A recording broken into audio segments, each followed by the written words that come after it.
નમસ્કાર, CNBC બજારની ખાસ રજૂઆત કોમોડિટી રિપોર્ટમાં આપનું સ્વાગત છે. હું છું આરતી મહેતા.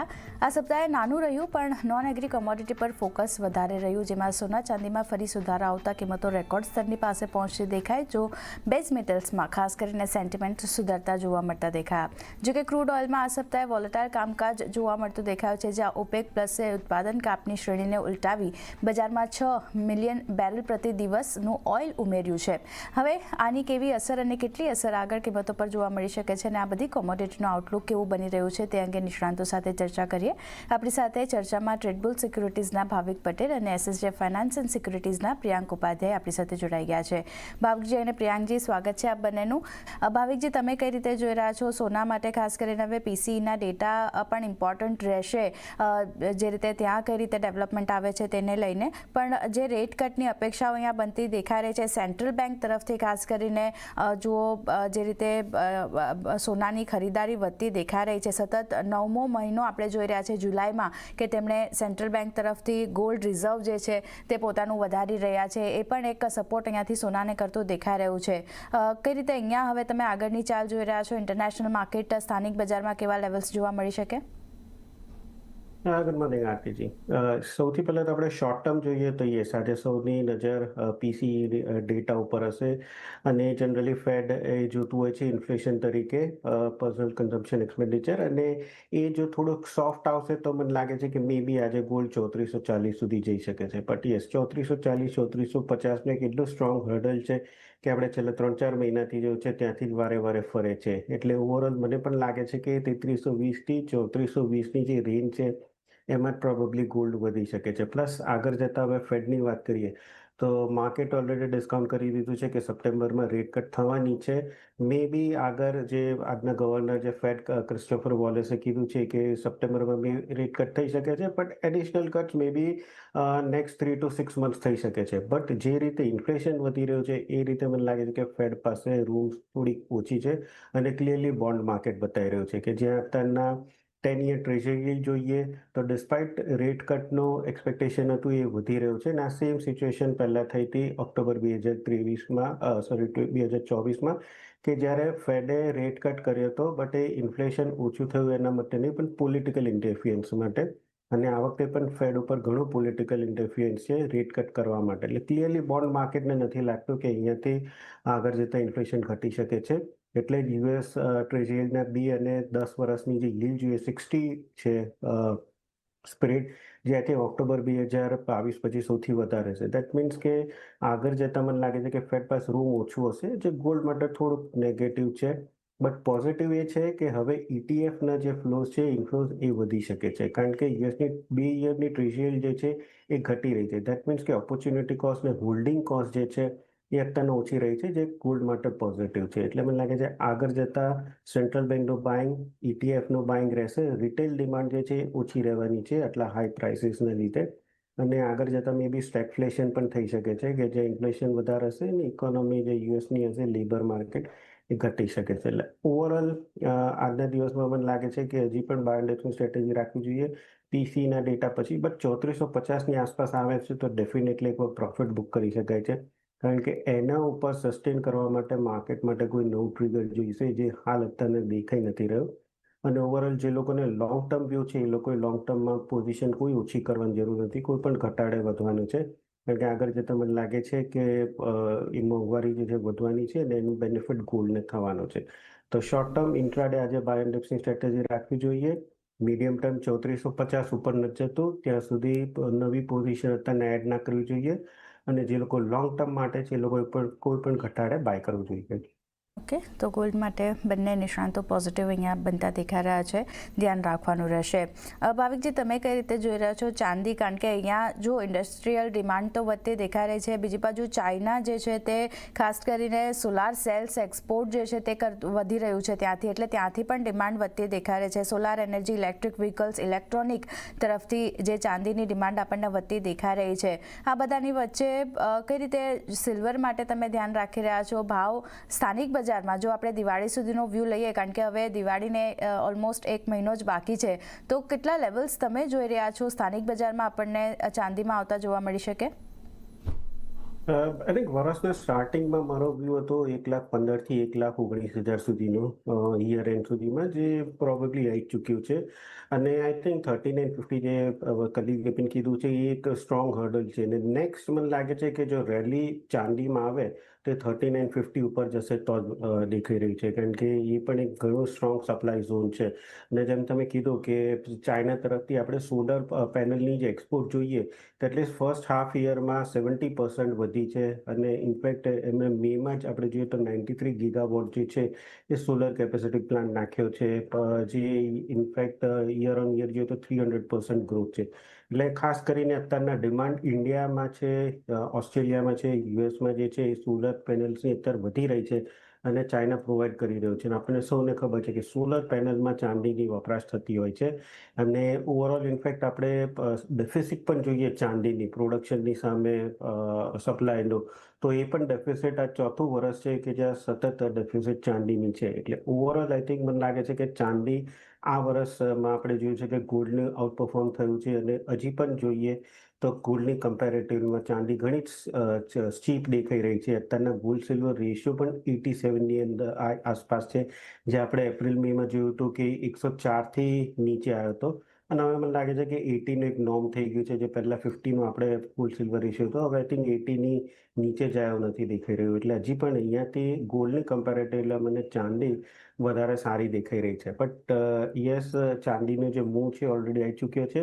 એટલે મેક્સિમમ મને લાગે છે કે દિવાળી સુધી 1,19,000 સુધીમાં આવશે. અને બ્રોડ રેન્જ આપણે જોઈએ ચાંદીની તો 1,10,000થી 1,19,000ની આસપાસ છે.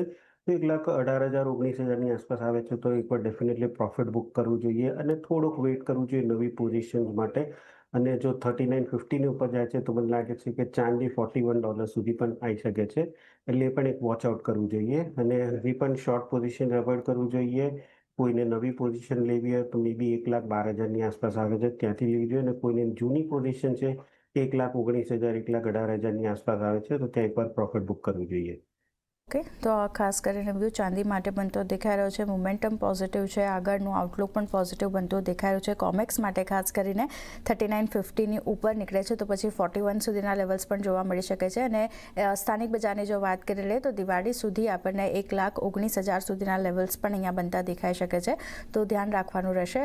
સિલ્વર માટે પણ વ્યૂ અહીંયાથી પોઝિટિવ બનતો દેખાઈ રહ્યો છે. પેલી સાથે જે અને આગળ વધીએ અને હવે બેઝ મેટલ્સની ચાર્ટ પર નજર કરી લઈએ તો આ સપ્તાહ ખાસ કરીને અહીંયા પણ થોડાક સેન્ટિમેન્ટ આપણને સુધરતા જોવા મળતા દેખાયા છે. ભાવિકજી, બેઝ મેટલ્સને કઈ રીતે ધ્યાનમાં રાખી રહ્યા છો? કારણ કે જો આ સપ્તાહ ખાસ કરીને જો આપણે વાત કરી લઈએ તો લાસ્ટ વીક નિકલના કોન્ટ્રાક્ટ જે છે તે ફરી અહીંયાથી શરૂ કરવાના સમાચાર જે રીતે બનતા દેખાયા હતા. MCX પર ખાસ કરીને આપણે જોઈ રહ્યા છે ફ્યુચરનો ભાવ આ સપ્તાહ દરમિયાન $15,300 પ્રતિ ટનની નજીક આપણને પહોંચતો દેખાયો હતો. પણ ઓવરઓલ જો મેટલ્સની વાત કરી લઈએ તો LME પર ખાસ કરીને કિંમતોમાં ઘટાડો આપણને આવતો દેખાયો છે, કારણ કે ચાઇનાના ઇન્ડસ્ટ્રીયલ પ્રોફિટમાં જે રીતે ઘટાડો આવ્યો છે તેની થોડી ઘણી અસર આપણને બનતી દેખાઈ રહી છે. પણ બીજી બાજુ ડોલર ઇન્ડેક્સમાં જે નરમાશ આવી છે તેનો સપોર્ટ પણ અહીંયા મળતો દેખાઈ રહ્યો છે બેઝ મેટલ્સમાં. કઈ રીતે અહીંયા ધ્યાન રાખી રહ્યા છો અને ક્યાં ફોકસ કરી રહ્યા છો મેટલ્સમાંથી? આઈ થિંક મેટલ્સ આમ જોઈએ થોડુંક મીડિયમ ટર્મ વ્યૂ જોઈએ તો કશે જઈ નથી રહ્યા, એક રેન્જમાં ટ્રેડ કરી રહ્યું છે. કારણ કે એક તરફ આપણે જોઈ રહ્યા છે કે જે ટેરિફ છે એના લીધે ડેફિનેટલી જે ડિમાન્ડ જે છે એની ઉપર અસર થવાની છે. પણ બીજી સાઈડ આપણે જોઈએ તો હાલ અત્યારના ડોલર જે વીક થઈ રહ્યો છે એનું પણ થોડુંક પોઝિટિવ આપણને એટલે સ્ટીલ વ્હીલ જે છે એ મળી રહ્યું છે. મને લાગે છે કે કોપર જે છે હજી પણ થોડુંક પોઝિટિવ છે, કારણ કે હમણાં જે ન્યૂઝ આવ્યા હતા આ વીકમાં કે કોપર એક તો યુએસ જે છે ક્રિટિકલ મિનરલમાં નાખવાનું છે, જેને લીધે આગળ જતા એક્સપ્લોરેશન એ લોકોને કરવું હોય, માઇનિંગ કરવું હોય તો ફેડરલ ગવર્મેન્ટની જે છે એ લોકો મંજૂરી લેવી પડશે. અને સેકન્ડ આપણે જોયું કે ચીલી જે સૌથી મોટું કોપરનું પ્રોડક્શન છે ત્યાં માઇન કોલેપ્સ થઈ હતી. એટલે રીસ્ટાર્ટ કરવા માટે હવે થોડુંક રેગ્યુલેટરી ચેન્જ કરવું છે. એટલે રીસ્ટાર્ટ કરવા માટે થોડુંક આઈ વુડ સે કે રેગ્યુલેશન થોડુંક સ્ટ્રોંગ કર્યું છે. એટલે ત્યાં પણ થોડુંક સપ્લાય ડિસ્ટરપ્શન છે. બટ ઓવરઓલ હજી પણ LMEમાં જોઈએ તો કોપરના જે ઇન્વેન્ટરી છે એ વધી રહી છે. એટલે પ્રાઇસીસમાં આપણને કોઈ બહુ મેજર ઉછાળો જોવા નથી મળ્યો. ઓવરઓલ આઈ થિંક 900થી 885 જે છે 880 સોરી એક બ્રોડર રેન્જમાં ટ્રેડ કરી રહ્યું છે. તો આઈ થિંક કોપર જો થોડુંક કરેક્શન આવે છે 888 કે 885ની આસપાસ તો ડેફિનેટલી બાય કરી શકાય છે. 900થી 910નો એક સ્ટ્રોંગ હર્ડલ ઝોન છે, એટલે હમણાં શોર્ટ ટર્મમાં મને નથી લાગતું કે તેજી જોવા મળી શકે છે. એલ્યુમિનિયમ એક જે છે કે જેમાં આપણે ઇન્વેન્ટરીઝ જોઈ રહ્યા છે કે ઝિંક અને કોપરમાં વધી રહી છે, એલ્યુમિનિયમ પર ઇન્વેન્ટરી થોડીક ઓછી થઈ રહી છે. તો ત્યાં પણ મને લાગે છે કે ફોકસ રાખવું જોઈએ. હાલાકી ત્યાં પણ 256 257નું જે ઝોન છે એ ઘણો જ સ્ટ્રોંગ રેઝિસ્ટન્સ ઝોન છે, એટલે એની ઉપર સસ્ટેન થાય હમણાં નથી દેખાઈ રહ્યું. બટ એમાં પણ એલ્યુમિનિયમમાં પણ 252ની જો આસપાસ આવે છે, નીચે આવે છે, તો એકવાર બાય કરી શકાય છે 256ના ટાર્ગેટથી, અને સ્ટોપ લોસ રાખી શકાય 250નો. તો ઓવરઓલ નેક્સ્ટ વીકમાં પણ મારો વ્યૂ છે કે જે હાલ અત્યારના બેઝ મેટલ જે છે એ સાઇડવેઝ જ રહેશે. થોડુંક અંડરટોન બુલિશ રહેશે કે થોડું કરેક્શન આવે છે તો બાયની જ સલાહ રહેશે. થોડું કરેક્શન આવે છે તો પછી ઘટાડે ખરીદારી કરીને ચાલવાની સલાહ બનતી દેખાઈ રહી છે કોપર એલ્યુમિનિયમમાં. આગળ વધી અને ક્રૂડ ઓઇલની ચાલ પર નજર કરી લઈએ તો આ સપ્તાહ દરમિયાન ત્યાં પણ આપણે વોલેટાઇલ કામકાજ જોયું છે ભાવિકજી. ખાસ કરીને ઇન્વેન્ટરીઝ યુએસમાં જે રીતે ઘટી છે, બીજી બાજુ ઓપેક પ્લસ તરફથી જે રીતે ઓઇલ ઉત્પાદન કાપની જે વાત હતી ત્યાંથી તેઓ હવે ઓઇલ ઉત્પાદન ઉમેર્યું છે. 6 મિલિયન બેરલ પ્રતિ દિવસનું ઓઇલ જે છે તે તેમણે વધાર્યું છે. ખાસ કરીને યુએસ જે રીતે રશિયા યુક્રેન વચ્ચે હવે યુએસની એન્ટ્રી થતી દેખાઈ રહી છે, તેને લઈને અનિશ્ચિતતા હજી પણ આપણને બનતી દેખાઈ રહી છે.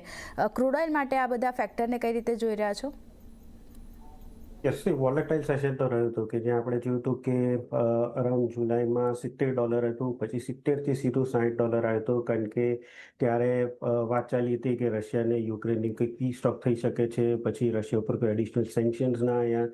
બટ ઓવરઓલ આપણે જોઈએ WTI તો 70ની ઉપર ન જતું, 60ની નીચે ન જતું. 60થી પછી આપણે 64 સુધીની એક રેલી જોવા મળી કે જ્યાં લાસ્ટ ફ્રાઈડે ફેડે એવું એટલીસ્ટ એક દરવાજો ખોલ્યો છે કે આગળ જતા રેટ કટ થઈ શકે છે સપ્ટેમ્બરમાં, એટલે એક થોડીક પોઝિટિવિટી આવી. બટ ઓવરઓલ અહીંયાથી મને કોઈ ખાસ ટ્રિગર દેખાઈ નથી રહ્યું, એટલીસ્ટ કાચા તેલ માટે ઉપર કે નીચે જવા માટે. આઈ થિંક તમે જેમ કીધું કે ઓપેક પ્લસ જે છે એ માર્કેટ શેર વધારવા માટે એમનું પ્રોડક્શન વધારી રહ્યું છે, જે એક ડેફિનેટલી નેગેટિવ સાઇન છે.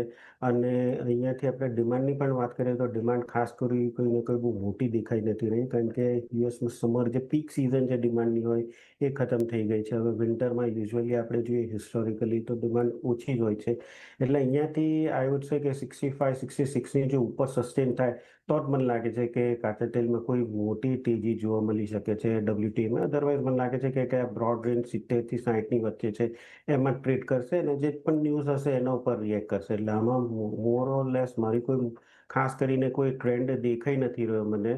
અને overall I think I would say કે સાઇડવેઝ જ હજી રહેશે, એટલે નેક્સ્ટ વીક પણ પ્રોબેબલી કોઈ ન્યૂઝ આવે છે એના ઉપર આપણે માર્કેટ રિએક્ટ કરી શકે છે. અધરવાઇઝ અહીંયા જે ફંડામેન્ટલ છે એના ઉપર ખાસ કોઈ વ્યૂ લેવું થોડુંક ડિફિકલ્ટ છે, એટલે મને તો લાગે છે કે ઇગ્નોર જ કરવું જોઈએ હાલ અત્યારના કાચા તેલનો.